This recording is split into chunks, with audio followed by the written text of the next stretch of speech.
Every investigation begins with a question: what happened? Who was responsible? And why? But sometimes, the most important question is not about what investigators found. It is about what they missed. Because sometimes, the smallest overlooked detail changes everything. On a quiet Monday morning, police responded to a call from a concerned neighbor. Daniel Carter had failed to arrive at work. He was not answering his phone. His curtains had remained closed since the previous evening. When officers entered the house, they found something deeply unsettling. Everything appeared normal. His wallet sat beside the kitchen counter. His car remained parked outside. A half-finished cup of coffee rested on the dining table. His laptop was still open. His medication remained untouched. Near the front entrance, a cracked smart home control hub rested beneath a narrow hallway table. Its dark screen blended into the ordinary clutter of the house. Nothing about it appeared unusual. Nothing suggested someone had hurriedly left. And yet, Daniel Carter was gone. There were no obvious signs of forced entry, no visible struggle, no blood, no broken furniture. Only an empty house that looked as though its owner had vanished in the middle of an ordinary evening. Crime scenes rarely hide their secrets behind dramatic discoveries. More often, the truth hides beneath ordinary objects, overlooked details, and assumptions made too early. For the investigators assigned to Daniel Carter's disappearance, that moment had not yet arrived. Investigators immediately began reconstructing Daniel Carter's final known movements. Security cameras from nearby businesses showed him arriving home shortly after 7 p.m., his mobile phone connected to his home Wi-Fi at 7:14 p.m. At 7:18 p.m., he sent a brief message to a colleague confirming that he would finish reviewing documents the following morning. That message became his final known communication. After that, silence. No phone calls, no internet activity, no bank transactions, no movement captured by surrounding surveillance cameras. It was as though Daniel Carter had disappeared without leaving behind a single answer. Investigators reviewed surveillance footage from surrounding streets. They examined financial records. They searched Daniel Carter's electronic devices.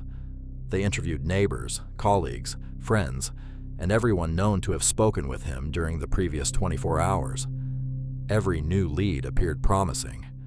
Every lead ended the same way, with another unanswered question. The more detectives uncovered, the less they understood. As with many disappearances, investigators began with the simplest explanations. Had Daniel Carter chosen to leave voluntarily? His wallet remained inside the house. His vehicle had never moved. His medication remained untouched. Nothing suggested he had packed for a trip. Nothing indicated he had planned to disappear. Had he experienced a medical emergency? There was no sign of a sudden collapse, no emergency call, no evidence of a medical crisis inside the house. Had someone persuaded him to leave? Nothing inside the home suggested a planned meeting. Nothing outside explained where he had gone. Each possibility raised new questions instead of answers. Days became weeks. Search teams combed nearby woodland. Volunteers distributed missing person posters throughout the community. Neighbors were interviewed again. Surveillance footage from surrounding streets was reviewed repeatedly. Forensic specialists conducted additional examinations inside the house. Still, nothing. No suspect. No confirmed sighting. No evidence strong enough to explain what had happened. Eventually, the investigation slowed. Boxes of evidence filled storage shelves. The case file grew thicker, but the answers remained just as distant. To many people, Daniel Carter's disappearance was becoming another unsolved mystery. For one detective, it was becoming something else. A case that might not need new evidence, only a new way of looking at the evidence that had been there from the very beginning. Experienced investigators understand something that every difficult case eventually teaches. When every theory fails, the problem is not always the evidence. Sometimes, the problem is the assumptions built around it. Instead of searching for something new, one detective proposed something far more difficult. Start again. Not with new theories, not with new suspects, but with the original crime scene. Permission was granted for a complete second review of Daniel Carter's home, not because new evidence had appeared, but because every piece of existing evidence deserved another look. The original crime scene photographs were spread across a large evidence table. Every room was examined again. Every photograph, every note, every measurement, every item collected during the first search. This time, the detective ignored the original conclusions. Only one question mattered. What had everyone seen, but nobody had truly examined? Hours passed. Nothing appeared unusual, until one photograph drew the detective's attention. Near the front entrance, beneath the narrow hallway table, sat the same cracked smart home control hub. The detective remembered seeing it in the original crime scene photographs. It had been photographed, collected, logged into evidence, and almost immediately dismissed. Its shattered screen suggested it had stopped working. Everyone assumed it was nothing more than a damaged household device. Nobody had asked the question that mattered. Was it truly dead, or did it still remember? The smart home control hub was submitted to digital forensic specialists. It was the same damaged device investigators had photographed on the first day inside Daniel Carter's home. Everyone had seen it. Nobody had questioned it. Externally, it appeared beyond repair. Its touchscreen had shattered. Its casing was cracked. Its display remained completely dark. But appearances often conceal the truth. Although the screen had failed, the internal memory chip remained intact. Forensic analysts carefully extracted the stored event logs. Hidden inside the damaged device, they discovered something no one expected. At 8:17 p.m., 43 minutes after Daniel Carter's final known digital activity, the smart home hub recorded the front door unlocking electronically from inside the house. The forensic laboratory fell silent. Investigators immediately recognized the significance of the discovery. Their original timeline assumed that nobody had entered or exited the property after approximately 7:30 p.m. Every theory had been built upon that assumption. The damaged smart home hub proved the assumption was wrong. Someone unlocked that front door long after investigators believed the house had become silent. One overlooked timestamp, hidden inside a device everyone believed was useless, changed the entire direction of the investigation. The hidden clue had never been hidden at all.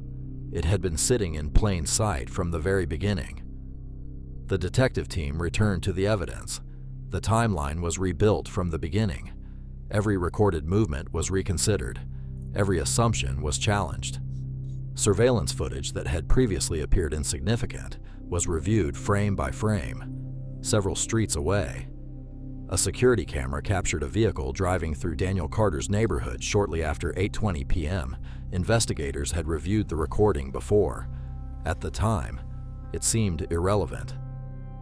Now, its timing aligned almost perfectly with the newly discovered door activity.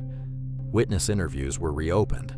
One neighbor recalled hearing a vehicle door close shortly after 8 o'clock that evening. Originally, the sound carried no significance.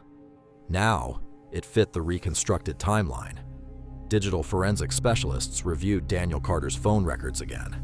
Although his mobile phone had stopped transmitting after 7:18 p.m., they discovered a brief attempt to reconnect to the home's Wi-Fi only moments before the electronic door unlocked. The phone had remained inside the house longer than investigators originally believed. Each discovery strengthened the revised timeline.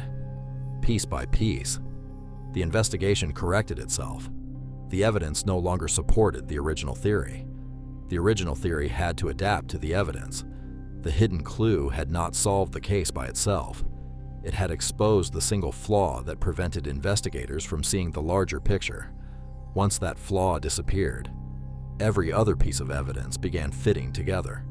The investigation finally moved forward, not because detectives discovered new evidence, but because the evidence finally made sense. No investigation is solved by a single clue. Cases are solved when independent pieces of evidence begin supporting one another. The smart home event log became the missing link. It aligned with surveillance footage. It explained witness recollections. It supported the digital evidence. Each discovery strengthened the next. The revised timeline no longer depended upon assumptions. It depended upon facts. The overlooked smart home hub had never contained the complete answer. What it revealed was even more important. It showed investigators precisely where their original understanding had gone wrong. Once that mistake was corrected, the remaining evidence pointed in the same direction. Sometimes the greatest breakthrough does not come from discovering new evidence. It comes from understanding the evidence that has been there all along. Daniel Carter's disappearance may be fictional, but the investigative principle behind it is very real. Every crime scene tells a story, but stories rarely reveal themselves all at once. Sometimes the truth hides beneath ordinary objects. Sometimes it waits inside evidence that has already been collected. Sometimes the answer has been sitting in plain sight since investigators first stepped through the door. The difference is not always new evidence. Sometimes it is a new perspective. Daniel Carter's fictional case reflects a principle familiar to investigators everywhere. Investigations are rarely solved by dramatic discoveries. They are solved through patience, careful observation, the discipline to question assumptions, and the willingness to return to the beginning when the facts no longer fit. Somewhere, another investigator is standing inside another ordinary room, looking at another ordinary object, reviewing another ordinary photograph, searching for the detail everyone else believed had already been understood. Perhaps the answer has been sitting quietly, in plain sight, waiting for the right question to reveal it. Because sometimes, the smallest detail reveals everything. Every clue has a story. Every story leaves evidence. This is Crime Anatomy Vault.